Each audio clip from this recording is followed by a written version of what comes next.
Love and immunity, grand rising beloveds. How does God nourish his vine? Okay, God nourishes his vine through the bloodline. Each and every one of us made in the one image of this bloodline.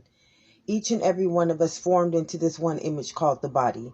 So how God nourishes his children is through their consciousness, in that they are one under blood and one under body.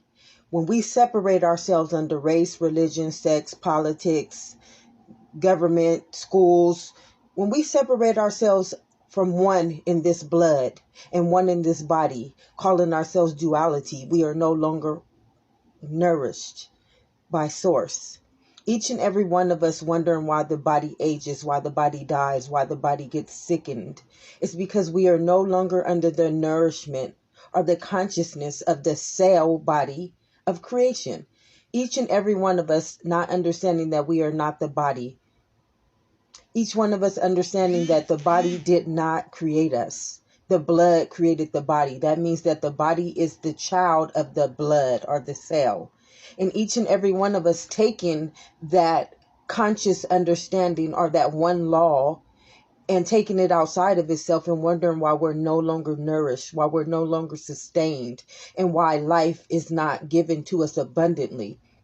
We are taking our life from science. We are taking our life from schools. We are taking our life from teachers. We are taking our life from the government. And none of those things are connected to source. None of those things are connected to truth. Jesus said it the best: the truth shall set us free, beloveds. And none of us under the law of truth anymore, because all of our beliefs, all of our directions, all of our guidance is coming from the outside of the truth in which created itself to be sustained. The blood knew how to grow itself into this body, and the blood knows how to sustain this body, one under law. I and my Father are one, which makes you one with everything outside of you.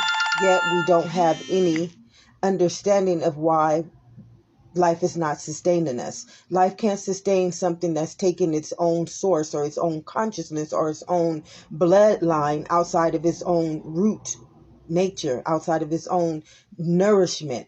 And each and every one of us have been defiled in a systematic duality in which cannot sustain this living kingdom called life. It cannot nourish this blood. You have to remember that you're a cell, and every negative charge is an antibody against this body. It's an antichrist against the bloodline of existence. And you don't understand that you have not been nourished. Everything that we're taught is negative. Positivity doesn't